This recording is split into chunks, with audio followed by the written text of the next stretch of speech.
Tako, upam, da se predstavitev vidi, da imate odprto. Pričakujem, da bomo krajši kot 1 uro. To je predstavitev, ki imamo običajno vsako leto ob tem takem času.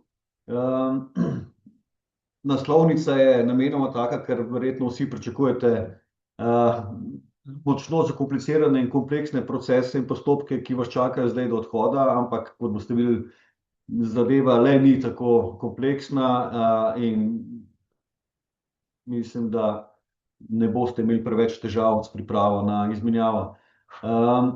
Verjetno bom zdaj v naslednjih pol ure, 40 minut se tudi večkrat ponovil določene zadeve, zato da se vam res usedejo v spomin. Če na kratko orišem, kje smo ta trenutek trenutno. Prva faza je že za nami, vi ste izbrali institucijo in se prijavili na razpis in trenutno poteka druga faza, to je priprava na mobilnost. Te dni, zdaj zadnje 14 dni, vas jaz nominiram na tuji instituciji. Vi se boste pa začeli zdaj počasi ukvarjati s pripravo obrazcev, s postopki prijave na tuji instituciji in s postopkom oddaje vloge za pridobitev štipendije na naši univerzi.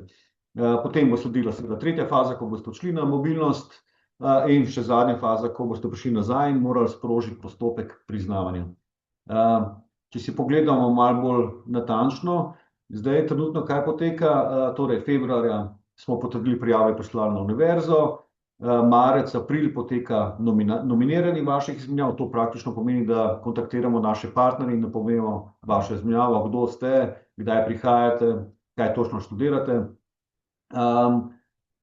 Aprila in maja bo sledilo priprava obrazcev, prijava na tujo institucijo, potem pa v poletju tudi spletna prijava za finančno pomoč na spletni aplikaciji Univerze v Ljubljani.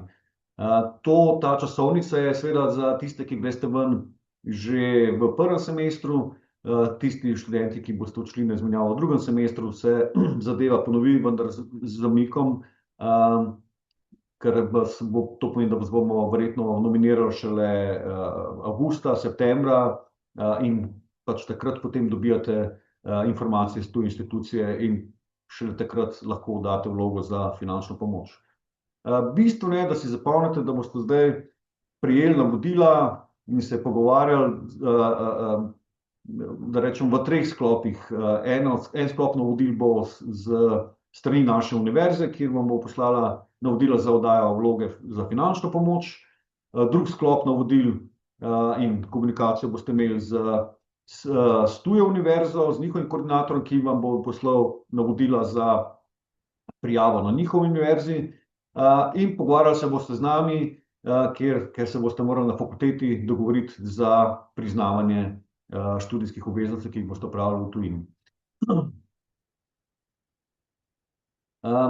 Torej, kot rečeno, jaz te dni pospešeno nominiram vašo izmenjavo. Mislim, da se nekje 3/4 študentov že uspel nominirati, ostale upam, da do konca drugega tedna. Zdaj, tuje univerze imajo različen sistem, ne. Eni odreagirajo takoj, ko nominiram, in takoj pošljejo študentu navodila, tako da verjamem, da marsikdo od vas je že prejel navodila za prijavo na njihovi univerzi. Nekatere univerze čakajo, da je konec obdobja za nominacije in potem vsem študentom naenkrat pošljejo navodila, tako da nekateri pošljejo nam in mi posredujemo naprej, tako da ta navodila boste prejeli na tak ali drugačen način. In kot boste videli, običajno imajo vsi bolj ali manj enaka. Morali boste oddati neko prijavo, to je zdaj spletna prijava običajno, morali boste pripraviti online learning agreement, običajno zahtevajo, da naložite tudi potrdilo o opravljenih izpitih na pedagoški fakulteti, to si lahko sami naredite izpis iz ZVIS-a. Če imate kakšne težave s tem, lahko pišete v mednarodno pisarno in bomo pomagali. In praviloma morate naložiti tudi neko dokazilo o znanju jezika. To pa je nekoliko se razlikuje od univerze do univerze. OLS je Online Language Support, to je praktično nek spletni jezikovni test, ki ga povezavo, do katerega dobi vsak Erasmus študent, ko boste oddali vlogo za finančno pomoč in boste tam napisali, v katerem jeziku boste študirali, dobite to povezavo in jo izpolnite in potem vam ta test nekako opredeli vaše znanje. In veliko univerz sprejema ta rezultat tega testa kot dovoljšno dokazilo, da znate angleščino. Ta test je, moram reči, imam občutek, zelo lahek, ker vsi naredijo, ima kar nenavadno visoko ocene. Tako da me je začelo čuditi, da je vse več univerz, ki pa ne priznava ta test kot dovoljšno dokazilo in želi neko drugo dokazilo. Tako da potem pa pač poskušamo, pogledamo, kaj študent že ima, če ste recimo imeli na maturi angleščino, 4 ali 5, mislim, da ste, vsaj videl sem v preteklosti, nekateri študenti prejeli prav potrdilo, da imajo B2 in to potrdilo je načeloma ustrezno. Čeprav zdaj sem tudi srečal neke univerze, ki želijo potrdilo, ki ni starejše od 6 mesecev, ampak če imate recimo to potrdilo, potem lahko na osnovi tega mi izdamo novo potrdilo posodobljeno, da imate B2. Če niste imeli na maturi, potem imamo dogovor tudi na fakulteti, da lahko mi izdamo to potrdilo, če ste imeli katerokoli angleščino, katerikoli predmet angleščino na pedagoški fakulteti, vsaj 8. Če pa nič od tega nimate, niste imeli angleščine, ne na maturi, ne na pedagoški, nimate nobenih dokazil, potem v skrajnem primeru smo tudi že naredili nek jezikovni test v naši mednarodni pisarni, so ga tudi vsi naredili, ampak in na osnovi katerega smo potem lahko izdali potrdilo B2. Ne morem pa izdati potrdilo, da imate B2, ker na lepe oči, da tako rečem, brez kakršnihkoli dodatnih dokazil ali nekih argumentov, na podlagi česa sem vam zdaj lahko izdal to potrdilo. Običajno ni večjih težav s tem dokazilom, ampak če boste imeli kakršnekoli težave, se pa prosim obrnete kar na mednarodno pisarno in bomo poskušali najti neko rešitev. Pomembno je, da se držite navodil in rokov tuje univerze, ker smo tudi že imeli primere, da so študente zamudili njihov rok za prijavo in mi žal potem nismo mogli to urediti naknadno, pač niso hoteli sprejeti, niso mogli, tako da res se držite teh rokov, ki vam jih bojo dali.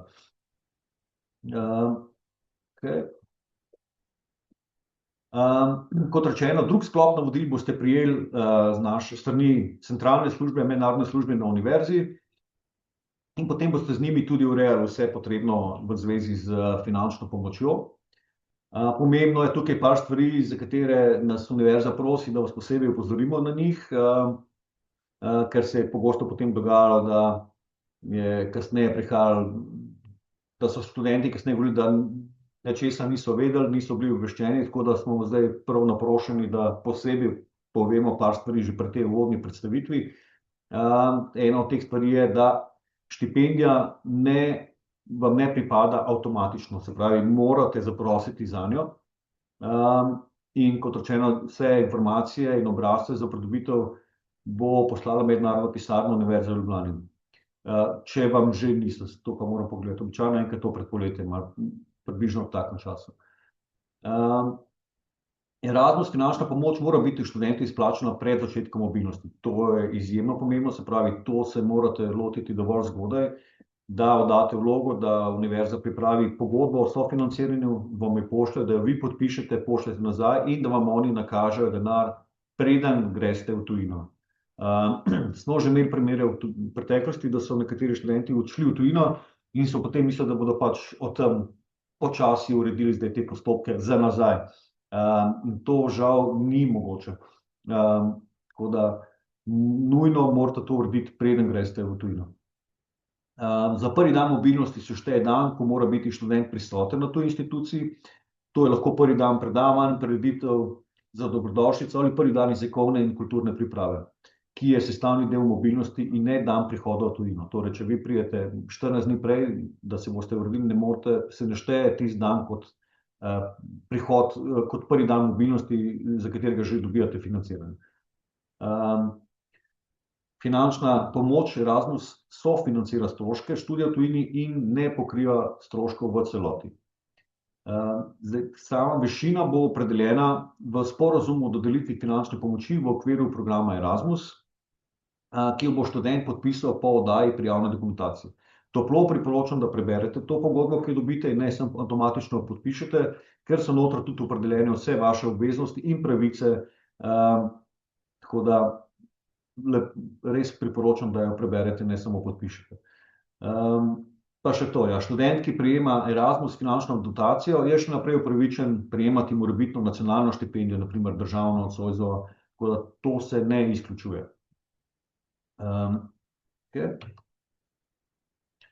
Torej, ko boste prejeli navodila s strani Univerze v Ljubljani, boste odprli vlogo na njihovi posebni spletni aplikaciji, ki jo mimogrede oni tudi imenujejo VIS, ampak to je VIS UL, ne vas to ne bega, to ni isto kot VIS PEF.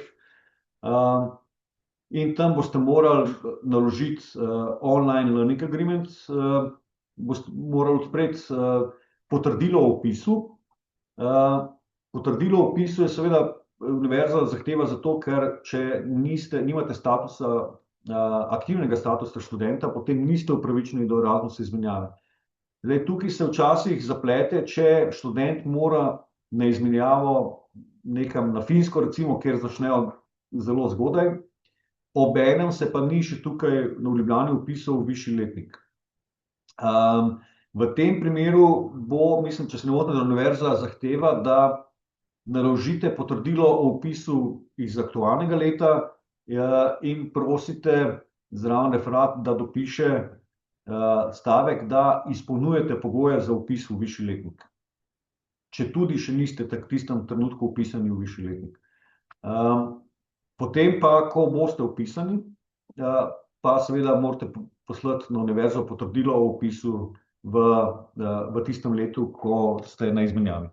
Skratka, to je kar potrebno poskrbeti za to in še posebej naprošam tiste, ki greste v prvem semestru nekam na sever in če vidite, da bo situacija, da boste morali na izmenjavo še preden ste se vpisali, nas na to opozorite in seveda boste morali potem poskrbeti, da seveda se potem tudi res vpišete. Tudi to smo že imeli primere, da so študenti pozabili, da se morajo vpisati v drugo stopnjo, ker so bili na izmenjavi, ampak to pomeni, da če vi pozabite na to, ostanete brez statusa in niste več upravičeni do Erasmus izmenjave. Lahko se pa zgodi, da ste vi že tam plačali, ne vem, najemnino za 4 mesece, imate avionsko karto, ste v tujini in so nastali neki stroški, ki so zdaj morali kriti povsem sami. Tako da ne pozabiti na ta del, če se boste znašli v taki situaciji. Ko boste oddali to prijavo na univerzitetni spletni aplikaciji, boste potem prejeli tudi povezavo do OLS jezikovnega testa, tako kot sem prej omenil. Medtem boste se pravi tudi pripravljali obrazce in nekako se dogovarjali za priznavanje na pedagoški fakulteti. To se zabeleži na 2 obrazcih. En je naš interni IŠN obrazec, ta ostane na pedagoški fakulteti, ga nikamor ne pošiljate, ga hranimo v mednarodni pisarni. Drug obrazec je pa learning agreement oziroma online learning agreement, ker zdaj se več ali manj vse inštitucije pripravljajo learning agreemente v spletni obliki. Rok za oddajo obrazcev, ki ga imamo na pedagoški fakulteti, je 15. maj za izmenjave v zimskem semestru in 15. november za izmenjave v poletnem semestru. Bi pa rad poudaril, da je to naš informativni rok. Torej, ta rok smo vpeljali zato, ker smo v preteklosti opazili velikokrat, da se študenti lotevajo teh stvari odločno prepozno. Zadnji dan, recimo, da se nekateri se niso nikoli pogovarjali s koordinatorjem priznavanju, niso nič posebej gledali in potem se tega lotijo zadnji dan pred rokom, ko se morajo vpisati na tujo inštitucijo in včasih je seveda, če gre za neko novo situacijo, da še nihče ni bil tam ali pa nihče od naših še nima teh predmetov, ki ste jih vi zdaj izbrali in ni docela jasno, kaj bo priznan pred nas, je to seveda zelo težko sprocesirati v enem dnevu, ker pogosto se, če je nova situacija, mora oddelčni koordinator posvetovati s kakšnimi nosilci ali pa s predstojnikom oddelka, in potem ratejo lahko nerodne situacije, da študent pritiska, da do jutra do 12 moram to dati, moram imeti podpisan, mi pa ne moramo zagotoviti pregleda tega learning agreementa. Tako da hočem reči, ne bo nič narobe, če vi vidite, ne vem, da boste kakšen dan zamudili, nam lahko mail pošljete. Nam je važen, te roke smo dali zato, da vas prisilimo nekako, da začnete dovolj zgodaj razmišljati o tem, katere predmete boste imeli tam in kaj se bo priznalo na pedagoški fakulteti. Seveda, ta rok 15.5. je, kot rečeno, naš rok in zdaj, če boste vi slučajno imeli kakšno institucijo, da običajno nimajo toliko zgodaj še rokov za prijavo, ampak lahko se zgodi, ker vidim, da se te roki kar premikajo vse bolj zgodaj. Če bo kakšna univerza zahtevala, da se morate prijaviti pri njih pred 15. majem, pa seveda to pomeni, da morate imeti te obrazce pripravljene še toliko prej. Ok, to je iščeno obrazec, mogoče lahko poprosim kolega Robija, ki to pri nas ureja v mednarodni pisarni, kako se pripravi individualni študijski načrt. Ja, lep pozdrav vsem, upam, da me slišite, lahko Igor potrdi. Ja, slišimo. Ja, dobro. Ja, torej, kot je kolega Igor že rekel, dva dokumenta sta taka iz sklopa bolj ključnih. Eden je interne narave, individualni študijski načrt, interni študijski načrt, na katerem specificirate, kaj boste v tujini od predmetov opravljali in kaj vam bo na podlagi teh predmetov doma priznano. Pri tem pa seveda navajate natančno tudi kredite, ki jih boste opravili oziroma vam bodo priznani. Tukaj seveda je potrebno držati enega splošnega pravila, da gre izmenjava skozi, morajo biti opravljeni predmeti vsaj v minimalnem obsegu 20 kreditov in prav toliko je minimum za priznavanje teh predmetov doma. S tem namenom imamo seveda tudi oddelčne koordinatorje, da nismo zgolj mi v plenarni pisarni posredniki pri sestavljanju tega, ker se tiče seveda skoraj izključno vsebine. Zato res čim prej navežite stik z oddelčnimi koordinatorji in začnite sestavljati svoj plan. Kaj je treba pri tem sestavljanju internega študijskega načrta upoštevati? Igor, lahko tudi naslednji slajd že daš. Tako, najbolje razložiti na enem takem muštru, kot smo ga pripravili. Torej, recimo tukaj imamo primer vnosa na levi strani predmetov, ki jih boste v tujini delali, in kaj vam bo potem na podlagi tega priznano doma. Možno je več načinov vnosa v ta obrazec. Eden od teh, mogoče še najbolj jasen, je, da se točno napiše, kater predmet bo v tujini opravljen in kaj točno na podlagi tega predmeta doma priznavamo. Tukaj ni nujno zgolj priznavanje predmet za predmet, lahko v tujini delate nek obširnejši predmet, ki ima 10 kreditov, pa se vam potem doma na podlagi tega priznata recimo dva izbirna predmeta. In to se v tabeli, ki ima vrstice, da zelo precizno nakazati. Lahko se priznava tudi sklop, nek izobraževalni sklop, kot je tale Creative Expression, recimo včasih v tujini kar celoten program znaša 30 kreditov in se vam potem boste na desni strani te tabele vnesli pa več naših predmetov, oziroma njihovo priznavanje. To je pač seveda odvisno od programa. Skratka, tukaj boste z oddelčnim koordinatorjem zelo natančni pri vnosu, ker zaradi dveh zadev. Prvi je, da je to osnova potem za pripravo tudi learning agreementa. Dobesedno gre za copy-paste tabele opravljenih in priznavanih predmetov. Drugo, na podlagi na koncu izmenjave, ko boste prejeli od tuje inštitucije transcript of records, kot dokazilo, da ste te predmete res opravili, bo interni študijski načrt meni, ki pripravljam sklepe o priznavanju, zelo v pomoč, ker bom točno vedel, nekdo je naredil methodology 1, se pravi, v sklepu moram napisati, da je v doma priznano jezikovno in medkulturno ozaveščanje, in sicer 3 krediti na podlagi opravljenega predmeta methodology 1. Ja? Tako da bolj natančen, kot je IŠN, lažje jaz pripravim sklep o priznavanju. Druga zadeva, ki je potrebno opozoriti, je stolpec število ECTS. Tu vnašate na levi strani število, torej, ki ga opravite, torej, če predmet tam opravljate in je vreden 4 kredite, vnesete 4 kredite. Če je doma priznan, recimo prvi primer je D-izbirni predmet v celoti, vnesete 4 kredite. Če je doma se oddelčni koordinator v sodelovanju z nosilci predmetov dogovoril, da to zadostuje zgolj za delno priznavanje predmeta, tu vnesete tisto delno število ECTS-jev. Torej, v tem primeru v drugi vrstici vidite jezikovno in medkulturno ozaveščanje 3 krediti. In te 3 kredite kasneje tudi v learning agreement vpišete in ne 6. Ja? Torej, potrebno je seštevati tiste kredite, ki so dejansko priznani, in tu morate doseči ta minimum 20 kreditnih točk. Lahko zdaj že gremo na naslednji slajd.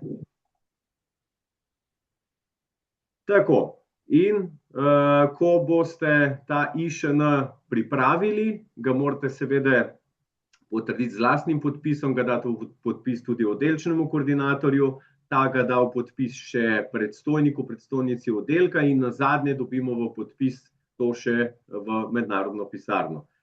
In ta IŠN, potrjen z vseh strani, je podlaga za vašo pripravo online learning agreementa.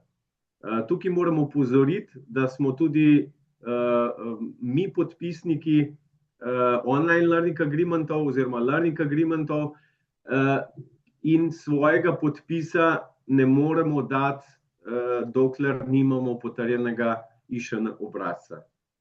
Ker gre dobesedno za prepis predmetov, ki boste opravili in ki bodo priznavani, in dokler nimamo seveda tega požegnanega, ne moremo dajati podpisov na learning agreement.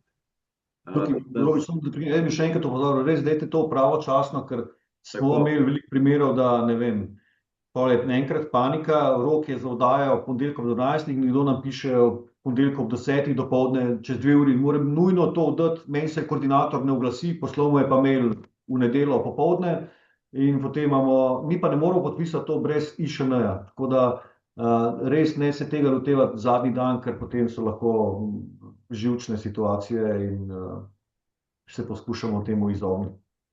Tako je, se pravi pravočasno, raje prej, kot da lovite zadnji dan roka za oddajo. Seveda lahko pričakujete, to je pogost primer, da je potrebno learning agreemente in seveda s tem tudi podlago za to IŠN-je spreminjati. To vedno počnite v sodelovanju z oddelčnim koordinatorjem.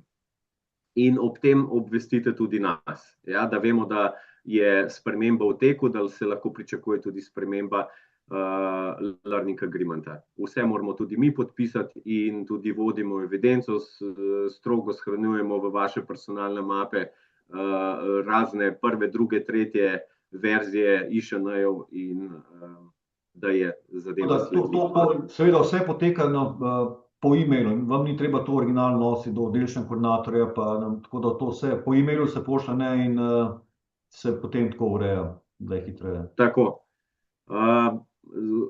Že zdaj na tej fazi vam povem, da kakršne koli težave imate z IŠN-jem ali learning agreementom, pa ne veste kaj, kako, dajte kar preveriti. Midva sva zelo ekspeditivna pri odgovorih, tako da raj vprašajte, da ne bo vse za na koncu ostalo. Ja?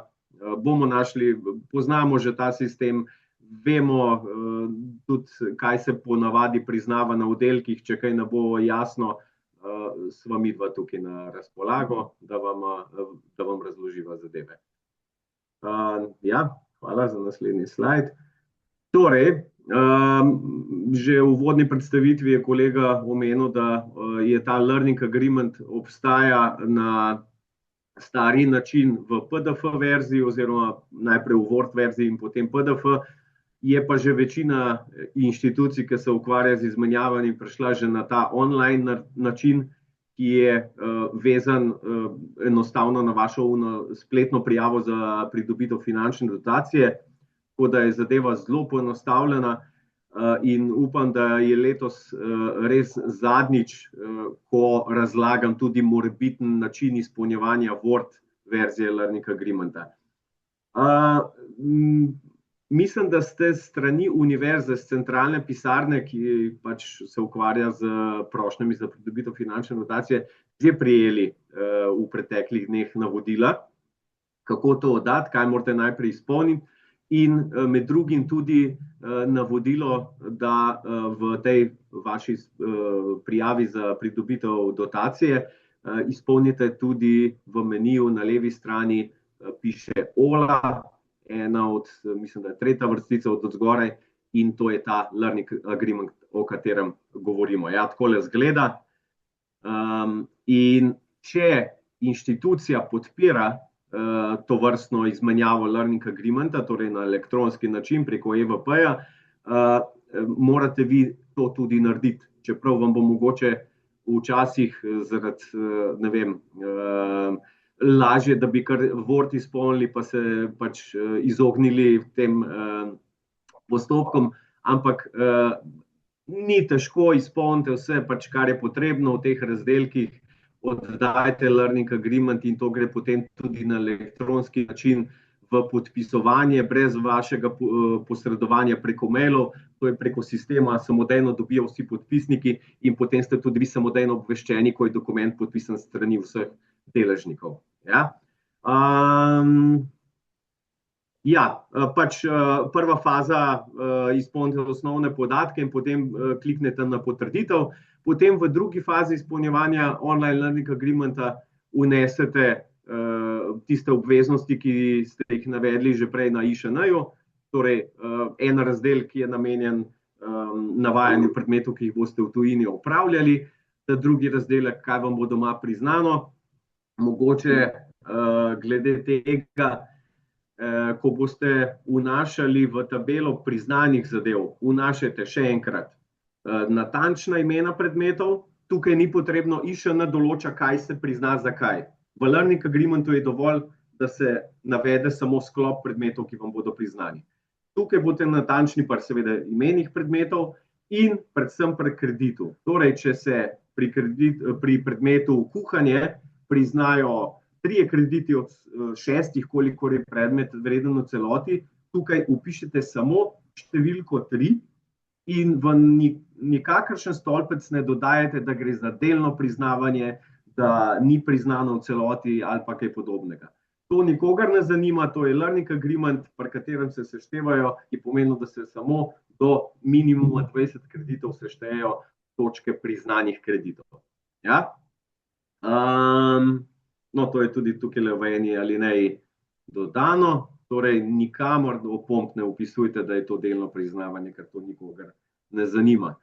V končni fazi boste ta learning agreement shranili, kliknili shrani, podpiši in to gre potem v podpis najprej meni. Torej, glede na to, v zvezi s tem, če morate kjerkoli navesti podpisnike, sem za domačo inštitucijo to jaz, torej Robert Gracar, če je potrebno še e-mail vnesti, je to mednarodna@pef.uni-le.si ali international@pef.uni-le.si.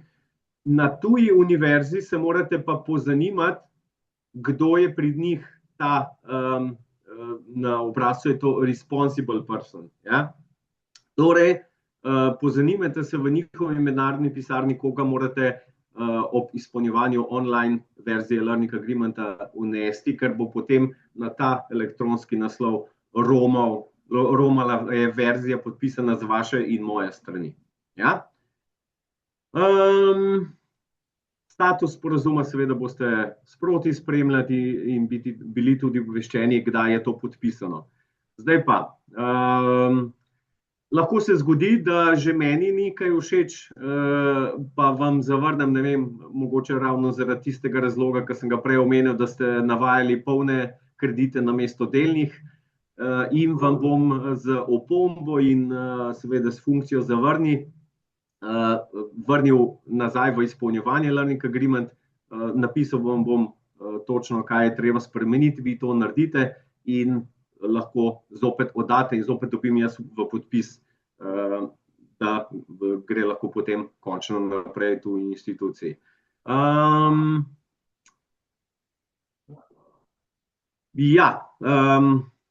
Pač je čisto enostavno, imate tudi gumb uredi Learning Agreement, ko boste dobili v ponovno izpolnitev oziroma v popravek, tako da proceduralno ni kaj preveč zakomplicirana zadeva. Seveda vam Learning Agreement lahko zavrne tudi tuja inštitucija. Pač idealen scenarij je, podpišete vi, jaz, tuja inštitucija in imate podpisan Learning Agreement. Lahko vam pa tudi oni zavrnejo, morda se je tam kakšen predmet oziroma nosilec predmeta odločil, da ga ne bo izvajal, bo treba kaj spremeniti in vas o tem tudi obvestijo. Pač črtajte ta predmet iz svojega Learning Agreementa oziroma izberite novega in tako dalje in se potem ta krog potrjevanja Learning Agreementa zopet sproži. To poteka pač v več korakih, dokler se tuja inštitucija ne odloči, da je ta verzija Learning Agreementa pa seveda dokončno potrjena. Pa tudi, če se zgodi, da vam neko verzijo Learning Agreementa potrdijo in se, še to moram povedati. Learning Agreement se izpolnjuje preko vaše te prošnje za pridobitev finančne dotacije, torej je vezano na vašo prošnjo. Ja?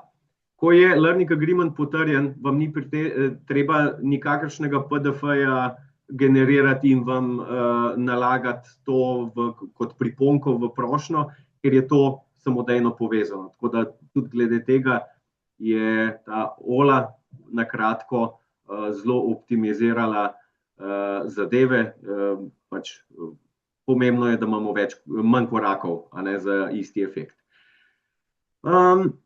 No, da nadaljujem prejšnjo misel, lahko se zgodi, da je Learning Agreement tudi že potrjen, pa se potem tuja inštitucija spomni, zdaj pa teh dveh predmetov ali pa tega predmeta pa ne bo pri nas. Zdaj pa nimate več možnosti spreminjati Learning Agreementa, ampak morate pač ustvariti oziroma kreirati novo verzijo. Tudi zato je možnost, tako da boste videli gumb ustvari novo verzijo in enostavno boste ponovili postopek za potrjevanje Learning Agreementa. Ok? Ok, se to pa lahko je, zdaj tukaj nadaljujem. Tako, ok. Tukaj bomo šli na hitro. To je, se pravi, ne vem, če je še sploh kakšna inštitucija, ki ima še uporablja stare Word, PDF, Learning Agreemente, če boste slučajno se znašli v kakšnem takem primeru. Smo tukaj nakratko predstavili tudi, kako izgleda izpolnjevanje Word obrazca. Praktično je enak kot online Learning Agreement, le da tukaj pač na roke pišete noter. Imate del, ki je z osnovnimi informacijami za vpisati, potem imate del Before the Mobility, kjer se v tabelo A vpišejo predmeti, ki jih boste opravljali na tuji inštituciji, v tabelo B predmeti, ki naj bi bili priznani ob povratku na pedagoški fakulteti. To vsi 3 strani podpišemo in to je to. Če pride do sprememb, imate nadaljevanje obrazca, del, ki se imenuje During the Mobility, kjer pač lepo zabeležite, kateri predmet se briše ven iz originalnega načrta in kateri se dodaja, če se kateri dodaja. Običajno pa take spremembe potem prinesejo tudi spremembe v priznavanju, kar je logično. Če ste vi, ko ste šli na izmenjavo, napovedali, da boste delali na izmenjavi predmet A in bo predmet B na pedagoški priznan, zdaj pa predmet A ne boste delali, pol seveda tudi pade v vodo. dogovor o priznavanju, je verjetno potrebno spremembo zabeležiti tudi v tabeli B, kjer navajamo predmete, ki so priznani na pedagoški fakulteti. Ta learning agreement v PDF obliki ima potem še zadnji del, ki se imenuje After the Mobility.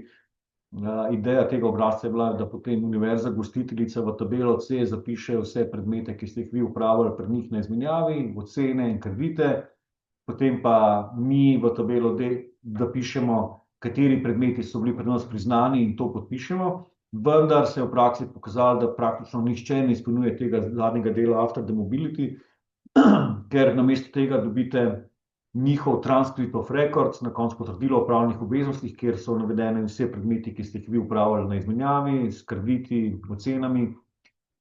Potem pa na podlagi transkripta in NIŠN dokumenta, mednarodno pisana, sprav mi, Robi pripravi sklep o priznavanju, je to tudi poseben dokument, ki ga na koncu prejmete. Tako da ta zadnji del After the Mobility se ne spomnim, mislim, da ga nismo nikoli niti izpolnjevali.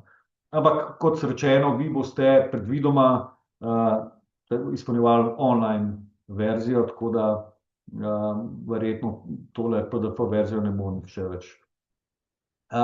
Kot je Robi rekel, seveda lahko pride do spreminjanja študijskega sporazuma.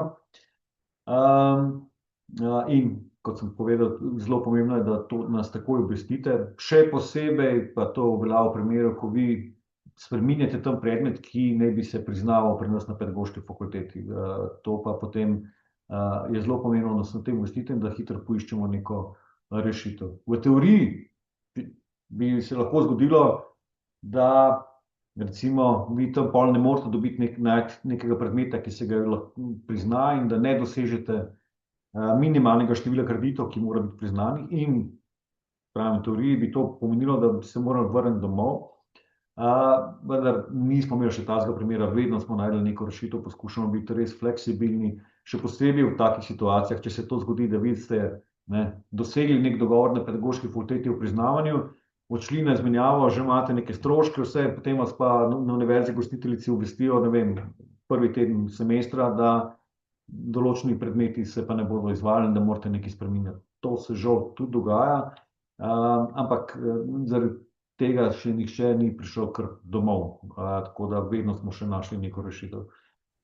Če lahko pri teh spremembah dodam še, seveda poleg learning agreementa je potrebno vedno spremeniti seveda ta interni študijski načrt, a ne?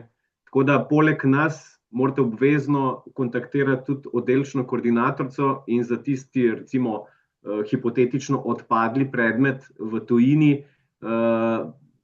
skupaj z njo potem najti neko rešitev, kaj bi bilo pa zdaj, kateri nov predmet bi lahko tam delali, da bo priznanje isto, ali pa mogoče se tudi priznavanje nekako spremeniti, tako da je treba iti zopet od začetka. IŠN spremenjen in na podlagi tega kreirati nov learning agreement. Tega nikoli ne pozabiti. Ja?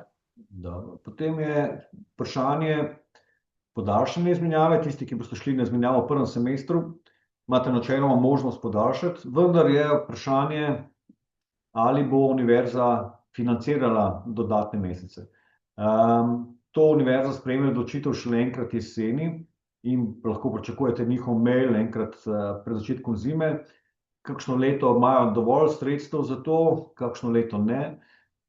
Če imajo dovolj sredstev, vam tudi pošljajo navodila, to so, kar na slajdu zdaj vidite, so navodila iz preteklih let, lahko predvidevam, da bodo enaka, ampak lahko, da se tudi kaj spremeni. In naše izkušnje kažejo, da je število podaljšanj predvsem odvisno od tega, ali univerza financira ali ne. Če univerza ne financira podaljšanja, potem praviloma tudi nihče ne podaljša, lahko podaljša na svoje stroške, ampak praviloma tega nihče ne počne. In ko univerza sporoči, da je pripravljena podaljševati izmenjave, potem pa se tudi marsikateri študent odloči za to. Je pa seveda to pomeni, da morate ponoviti cel postopek. Če ste se vi najprej dogovorili na pedagoški fakulteti za izmenjavo v prvem semestru in imate dogovor o priznavanju za prvi semester, zdaj pa želite podaljšati v drugi semester, je potrebno seveda doseči nov dogovor. In spet morate doseči najmanj 20 kreditov na izmenjavi oziroma najmanj 20 kreditov se vam mora priznati potem tudi iz drugega semestra na pedagoški fakulteti. kar pomeni, da potem pač morate spet začeti diskusijo z oddelčnim koordinatorjem z nami, pripraviti novo verzijo IŠN-ja in potem spremembe v online learning agreementu in potem seveda tudi dati novo prošnjo v skladu z navodili Univerze v Ljubljani, kako podate pri njih, da dobite potem financiranje tudi za dodatne mesece. Priprava zaključnega dela, mislim, da imamo letos 2 taka študenta, ampak da sem z njima že govoril v zvezi s tem, tako da bi lahko tole tukaj danes kar preskočili. Ko pridete nazaj domov po izmenjavi, morate oddati prošnjo za začetek priznavanja v tujini upravnih obveznosti. S seboj morate prinesti potrdilo o tujini upravnih obveznosti, skratka morate imeti transcript of records univerze gostiteljice. Lahko se zgodi, da pač, ko vi odidete domov, da vam oni tega še ne morejo izdati, da mogoče neke ocenjene predmeti niso še vpisani v njihov informacijski sistem. To ni treba delati panike, to so običajne situacije pri Erasmusovih izmenjavah, vendar morate imeti v mislih, da to vendarle morate v doglednem času enkrat poslati na univerzo. Univerza naša ima seveda evidenco, do kdaj imate vi uradno izmenjavo in nekako pričakuje, da potem v 14 dneh, 3 tednih po izmenjavi vi naložite potrebno zaključno dokumentacijo in v kolikor tega ne boste naredili, vas bodo začeli kontaktirati in spraševati, kdaj boste. Ta rok 14 dni ni spet usoden, da če zamudite tega, lahko tudi kasneje, in če vidite, da boste kasneje nalagali, mogoče ni slabo, da potem obvestite univerzo z enim mailom, da vejo, da niste pozabili na to, ampak da se je pač zaradi tega onega razloga malo zadeva zavlekla, da ne morete dobiti še transkripta na tuji univerzi in da boste pač to mogoče z nekaj dni zakasnitve ali tednov naložili kot zaključno dokumentacijo.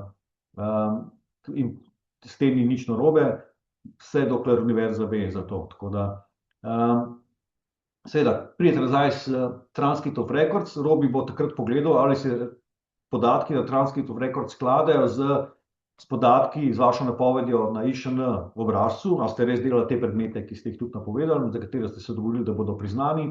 In vkolikor se zadeva sklada, mednarodna pisarna pripravi sklep o priznavanju, ki ga potem vi morate naložiti tudi na spletno aplikacijo od Univerze v Ljubljani kot zadnje dokazilo, ki se univerza želi videti, da so bili predmeti, ki ste jih opravili v tujini, da so bili res priznani na pedagoški fakulteti. Ob vsem tem vam pa damo še en res kratek vprašalnik, ne rabite več kot 3 minute, o izmenjavi in potem te odgovore objavimo na spletni strani in so pomoč študentom, ki se odločajo za izmenjave v prihodnjih letih. Posebej bi radi opozorili, da je za pravočasno sprožitev postopka zadolžen vsak študent sam, tako da to je vaša naloga, da vi pravočasno sprožite to. Morate tudi vedeti, da vam univerza ne izplača celotne štipendije, ko greste na izmenjavo, ampak 80%, preostalih 20% dobite pa, ko pridete nazaj in naložite vso potrebno zaključno dokumentacijo. Tako da tisti zadnji del ne boste prejeli vse, dokler ne boste naložili vseh potrebnih dokumentov in s tem zaključili uradno mobilnost na univerzi. Vse te podatke imate tudi na naši spletni strani, bolj natančno opredeljene, tako da lahko si tudi tam preberete, če vam kaj ni jasno. Če pa še vedno imate vprašanje, pa smo na voljo v mednarodni pisarni, tole je naš mail in telefon, seveda nas vedno lahko obiščete tudi v fizični obliki, bomo veseli, imamo neke uradne ure, ampak mi sprejemamo študente praktično non-stop, če nimamo le nekih posebnih sestankov v tistem trenutku, bomo vedno veseli vašega obiska, tako da vas vabim. Zdaj pa, če imate kakšna dodatna vprašanja, kakšne nejasnosti še, pa kar izvolite.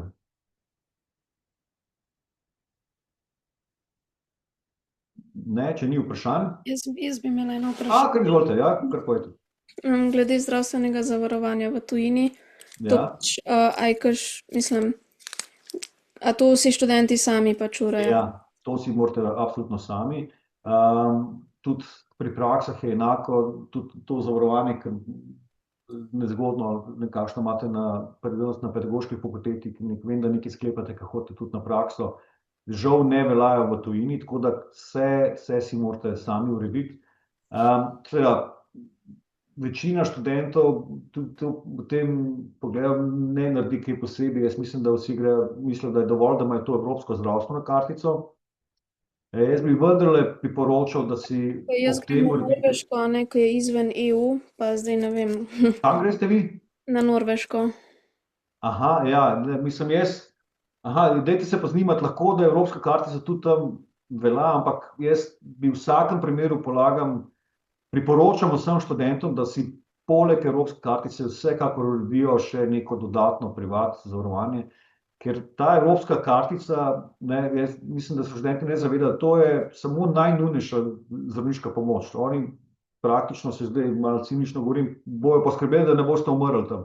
Ampak, če se karkoli zaplete, da so potrebni neki prevozi, daljša bolniška, mislim, da morate tam, da boste v bolnici imeli neke operacije, karkoli, to ne pokriva evropska kartica, tega ne pokriva. In res priporočam, da si kljub temu, da imate evropsko to kartico, da si nekaj zraven še nek koris umislite, pa za res skrajne situacije, ki je malo verjetno se bo zgodile, ampak vsaj jaz na vašem mestu bi to naredil. Tako da. Še kakšno vprašanje? Še glede nominacij, to še vi nominirate, ne? Kako? Za glede nominacij. Ja. A to boste še v tem tednu, pa naslednjem tednu? Ja, tako, ja. Dobro. Mislim, zdaj za vas ne vem, ampak približno 3/4 študentov je že najavljenih, ostale pa zdaj. Tako da malo letos je malo kompliciran, ker zdaj so šle tudi nominacije na nek online sistem, prej smo to preprosto delali prek e-maila in zdaj smo spet v neki prehodni fazi, ko v sistemu za določene univerze piše, da to že uporabljajo in jaz sem nominiral, ampak zdaj dobijam povratne informacije, da oni nič ne vejo o online nominacijah, čeprav piše v sistemu, da to uporabljajo in zdaj ponovno nominiram prek e-maila, ampak jaz mislim, da do konca drugega tedna, da bom vse nominiral. Tako da tisti, ki greste v izmenjavo v prvem semestru in če ne boste dobili nobenih navodil strani tuje inštitucije do konca aprila, mi prosim to sporočite, da preverimo, a je kakšen problem, ker nekateri bojo imeli že kar zgodaj roke za prijavo, recimo sredi maja, in bi morali dobiti navodila za prijavo, tako da če kakšen ni dobil, mi kar pošljete mail v mednarodno pisarno, da raje preverimo, kot da zamudimo kakšen rok. Tisti pa, ki greste na izmenjavo v drugem semestru, pa seveda ni nenavadno, če niste še nič prejeli in boste verjetno prejeli, praviloma prejmete pol to konc poletja. Čeprav sem nekatere tudi že nominiral za drug semester, kjer je to bilo možno, nekatere univerze pa pač mi ne dovolijo, da nominiram toliko naprej in bom moral nominirati kasneje za drug semester. Še kakšno vprašanje? Kot rečeno, če se vam kasneje pojavi vprašanje, kar pokličite ali pa se oglasite v pisarni, pošljite e-mail. Tako da bi mogoče zdaj kar zaključil s to predstavitvijo. Imam pa običajno še en dodatek posebej za študente kognitivne znanosti, pa ne vem, je kakšen študent iz kognitivne znanosti zdaj slučajno z nami. Če ni, potem pa lahko zaključimo z predstavitvijo. Hvala za vaš čas, srečno s prijavami naprej in ostajamo v stiku vsekakor v naslednjih mesecih pred vašim odhodom v tujino. Hvala. Hvala.